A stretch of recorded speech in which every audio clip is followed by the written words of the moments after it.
Good afternoon. Welcome back. Ken, I love it. Kent Babe, Nine Business Group, and Elevate Your Business Spot interview. We have Ryan today. Ryan, welcome. And Ryan's with, I believe, the costume shop. Ryan, please introduce yourself. More importantly, tell us about the costume shop and what makes you guys unique and different.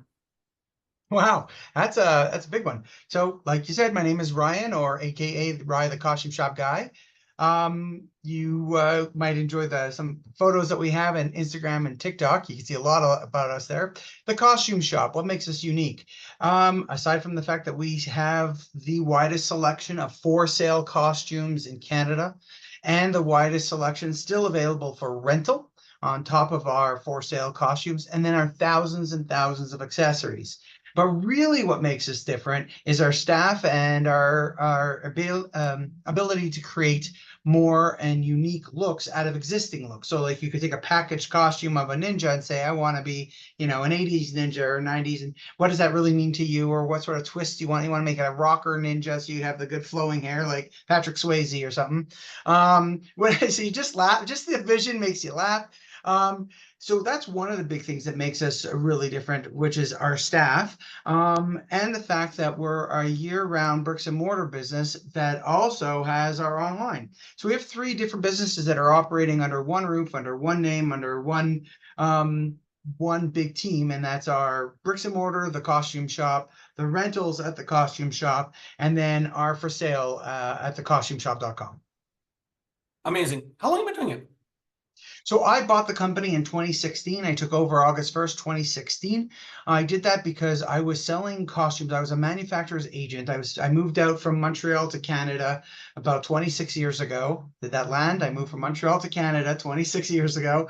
I moved here with a company out of Montreal, sent me out here to work, and I quickly realized I needed to be a manufacturer's agent. So I represented them as CanSew, which is the last manufacturer of sewing thread in Canada and pushing North America right now. I worked with them for many years, and when I peaked, I kept them and added the largest Halloween costume manufacturer in the world at the time, which was Ruby's Costume Company, based in Ruby's one headquarters on Ruby's Ave in Long Island, who had what was it, 100,000 square foot office in Markham. And I took over Western Canada, well, a hunk of Western Canada, Alberta, Saskatchewan, Manitoba. And that meant for a lot of driving, a lot of driving. And I opened up and grew that business. And then as my sons were getting older, I realized I was traveling way too much. And every year with all my customers, I would label the year. And in 2016, I labeled the year of change. What are we going to do differently that didn't work? Things that didn't work in 2015, are we going to repeat them again and expect a different result in 2016? And the owner of the costume shop flipped it on me and said, what does different mean for you? I said, I don't know. I'm open to anything. And the dialogue became, do you want to be a partner? Maybe you want to take over? And my brain went, my son's going to grade 10. And I need to be around more for him. I want to be around more for him, and made the deal, bought the store, and just in time to lose my life savings for the pandemic. So, yay. Well, we're still here, so congratulations. Thank you. I don't know how, but I'm here. So what was the toughest thing to learn going from employee to owner? Probably 80-90% of my clients kind of start and build their own business, 20% buy an existing business and transition. You're probably one of the 5 or 10% that are become an employee and own it. So there has to be some assumptions you made in that transition that now in the ownership, it's like, oh shit, I thought. What were some of those top lessons that kind of like just got you in the ass that you weren't expecting? Well, let's clear one thing up. So I was an employee of a thread company, and then I bought the agency, and I built an agency, and then I basically bought the costume shop. So I wasn't an employee; I was their vendor to the costume shop. Thank you. So what changed in the brain set was when I was selling to all of my customers across Canada, which are now my competitors, which is kind of interesting. And most of them all remain good friends of mine. That just shows how I work.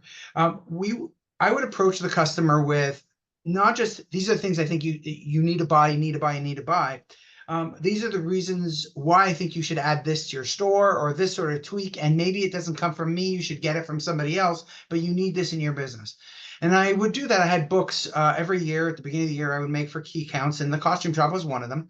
As a matter of fact, I have all those key books behind me. And I'd say, here's some pictures. These are suggestions I would make. And when I took over the store, it's funny you mentioned that comment. My friend who owned the party stuff in Winnipeg reached out to me, congratulated me for now becoming going on to his side of the desk, because he had 3 stores in Winnipeg and I bought this one. He goes, you know why you're going to succeed? And he said, because you're going to implement all those ideas you approached us with. And I've been checking them off one by one, trying to do it. One of the things is networking with you, with others. And I look at business, even though it's a retail store where I hang my shingle outside, I don't just sit and wait for the customer to come in. I'm engaging with the different groups, and I hire everybody around me to be smarter than me at whatever it is they're doing. So the leader of my rental department builds costumes from fabric through, draws it on a piece of paper, and builds a costume. You got to see it. They made me Barbie. They made me Barbie. They made me Ken from the Oscars with all the rhinestones and the whole 9 yards, and I wore that to the last event.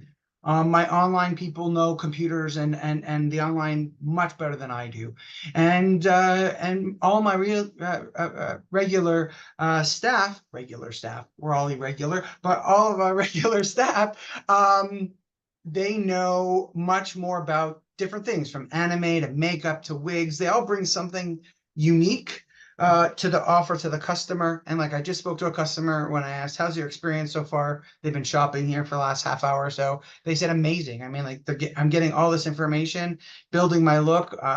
I'm excited.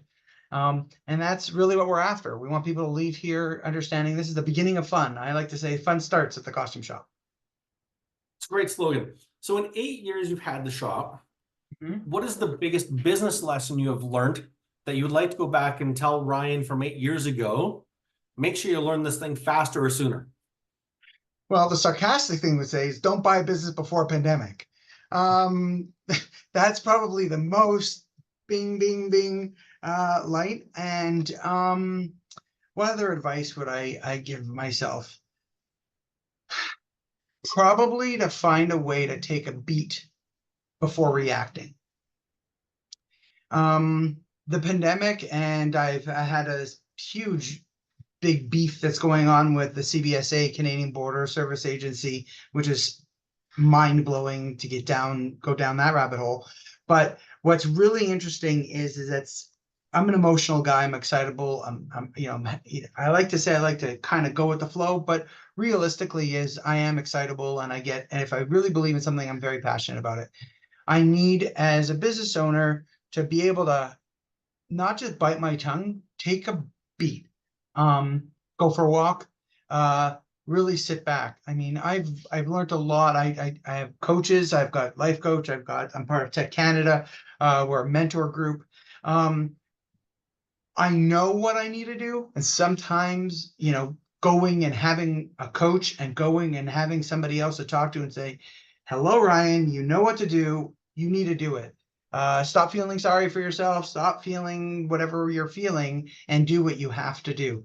And really being open to reacting. Like, as a business owner, it's really easy to cut yourself a million reasons for why you didn't do something that you said you were going to do.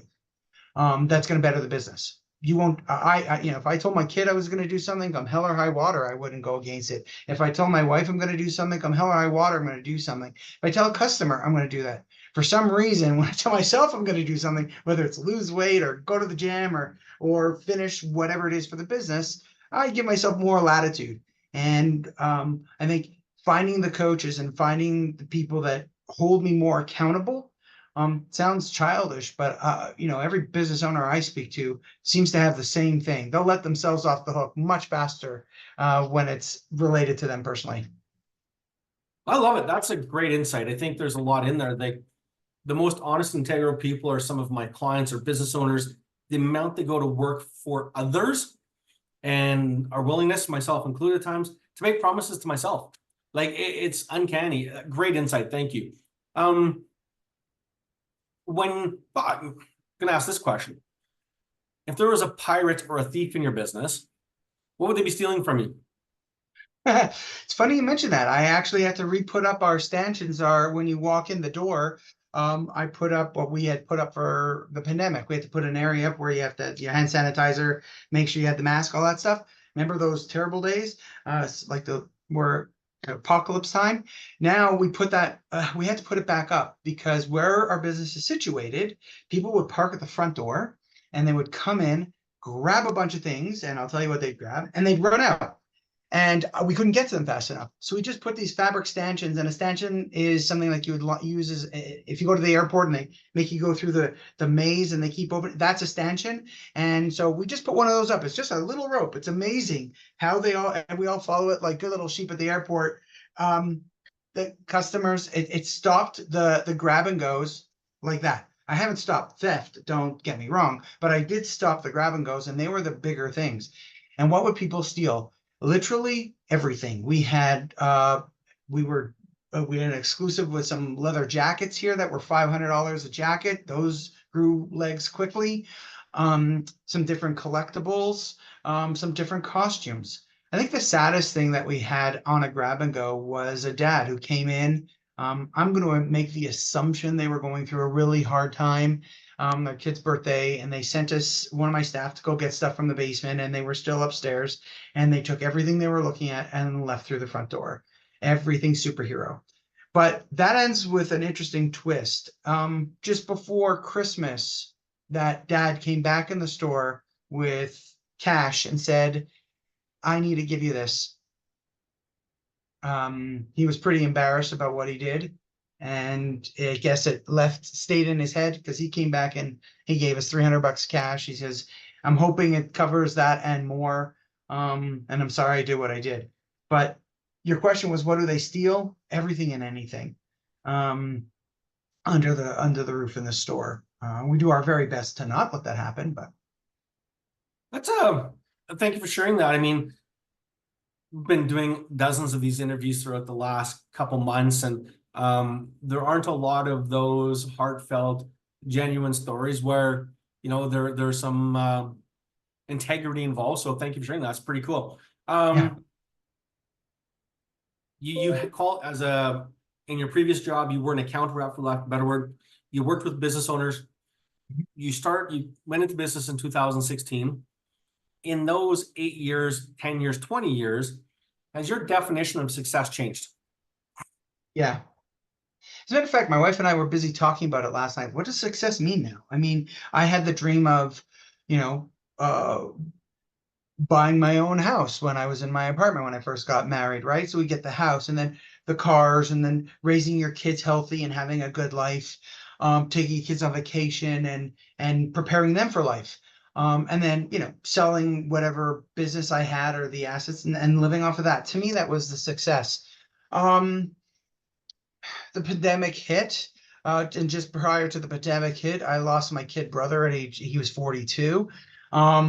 And my whole world kind of went like, first he went, my mom got sick, she's thankfully better. Then the pandemic hit, my wife got sick, she's thankfully better. And so it really is, what is success? I'm breathing, I'm relatively healthy. I have a business that I can still push forward as my friends keep reminding me. I still have an asset, although all my cash that I had saved for the first better part of 50 years is gone. I have an opportunity to earn it back. I'm healthy enough to do that. Maybe that is success. I have 2 grown boys. I want them to, be successful in their own right. And I guess the proof will be in the pudding. The definition of success, I guess, is really one that's is still an evolving picture in my own mind because, I really want it to be getting ready to wind down then these next 4 or 5 years. I'm not sure I can. So being able to still be healthy enough to work and contribute to society, partner with the people I care about, still give fun and do fun things. Maybe I won't do things that really make me miserable. That is great. What is on the marketing side? I would imagine a good chunk of your marketing comes from social media online as a business to consumer type of thing. Can you share 2 or 3 nuggets that you've learned over the years that you'd like to give other entrepreneurs who are in the space of business to consumer to maybe accelerate their growth or their ability to succeed faster based on what you've learned, trial and error, whatever those 2 or 3 lessons might be? This one lesson is actually probably the most important. Recognize the fact that you don't know everything. Every entrepreneur thinks they can run every aspect of the business. If you're not the bookkeeper, unless you're the actual bookkeeper accountant, hire that out. Or if when it comes to social media in particular, if people are getting into it, if you're creating a social media business, you better be involved in social media and have a good presence. Because when I'm looking to hire somebody and they say I'm great in social media and I look that they have no following, their legs are cut off from underneath them. Like, really, what? And then their answer is, well, that's my this persona. But if you look under this persona, really, like, I guess really understanding that the market is really shifting quickly, and surround yourself with people that know more than you. And really, I'm a big advocate of peer mentoring groups and coaching. I'm a big advocate of those two aspects to help business growth. Doesn't matter what stage you're in. More so, I would say at the beginning, because if somebody who's good at their coaching job can help you make sure you don't miss those I's and don't miss crossing those T's. Thank you for the plug. We appreciate it. Yeah, I guess that would be one for you, right? A disclaimer: you're not my coach, but it's great to know It's you all good, anyway, man. right? Well, no, it's funny because I mean, I've been working with entrepreneurs for 2 decades now. Right. And when I started my coaching practice in 2007, during that gong show of an economic cycle, which you probably missed, but I think back to those cycles and I go, man, if I talk to 100 business owners, they'd never heard of the term business coaching. Right. Now in today's world, I mean, part of why I'm doing these interviews is we are talking to probably 30% of the people who've had a coach, use a coach, are in some sort of structured mentoring program. But I think more importantly, we're entering that space where people have heard the term, but they don't truly understand what it means and where that value is. And I think that's part of this campaign for me, is to help people understand what the value of coaching and what the benefit is. And I think there's that big difference of taking that step between we hear the word, but now why? And I think, and so, yeah, thank you for that plug. Now, the most important question of the day: who is your ideal client and where do they find you? So there's I guess 2, 3 answers to that. And why I say there's 2, 3 answers to that is there's different age groups. We sell to everybody up and down the chain. An ideal client is somebody who wants to dress up every single day and into a different look and change their hair look, even change their teeth color, even change their skin color every day. That's a perfect person that wants to come in and just, they don't want to use their own clothes, they want to use ours. And if we want to go back to reality, we want to have people that want to have a good time, want to come in and understand that the real limitation is only their imagination. We can help everybody who is interested with a big budget or a smaller budget, and understanding that the ultimate goal is that they go to whatever they're going to or participating in with confidence, and they get to have a really good time so they can have a good story. Like a good example of rentals where I would do this for B2B. Let's say you're having a coaching group and you had 3, 4 people in there and you want to think differently. I would say here, a good group pitch would be, I'll give you all a bunch of fedoras. Okay. And you all put on the mafioso fedoras. And if your question as the coach of the group was, you all have your problem, but this is how you're going to solve it, mafia style. So everybody put on your mafia hat, and if you can enforce any decision on and on your business, what would it be? So you will buy because I tell you you're gonna buy.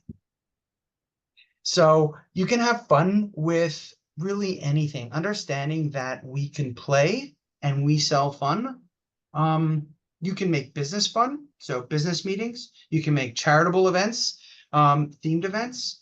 You can make the Christmas party for work. We rent a lot of Santas.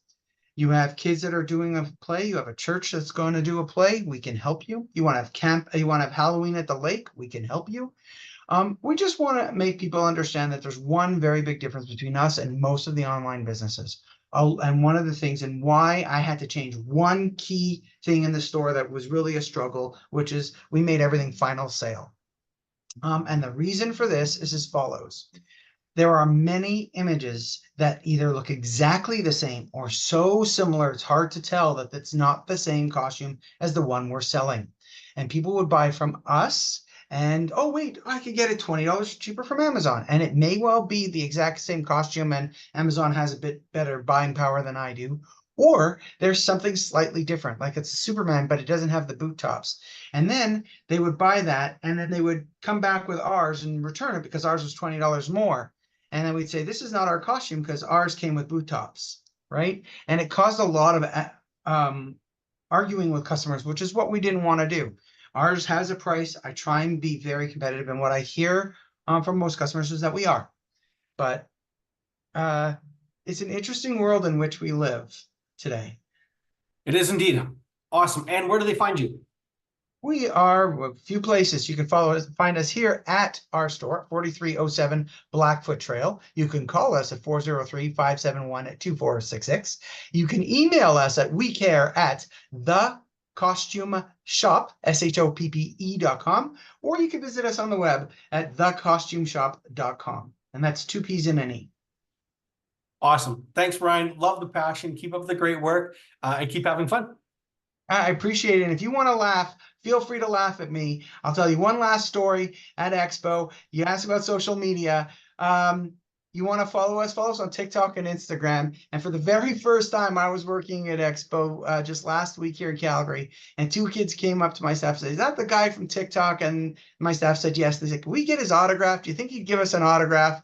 And I'm thinking, that's what's changing in this world. You post a few things and people want it. I laughed my head off just like what you're doing now. And it just really, really enforced that we're just about fun. So you want to have some fun, come down to the costume shop. We can help you out. Thanks again, Ryan. Love it. Keep it up. Thanks.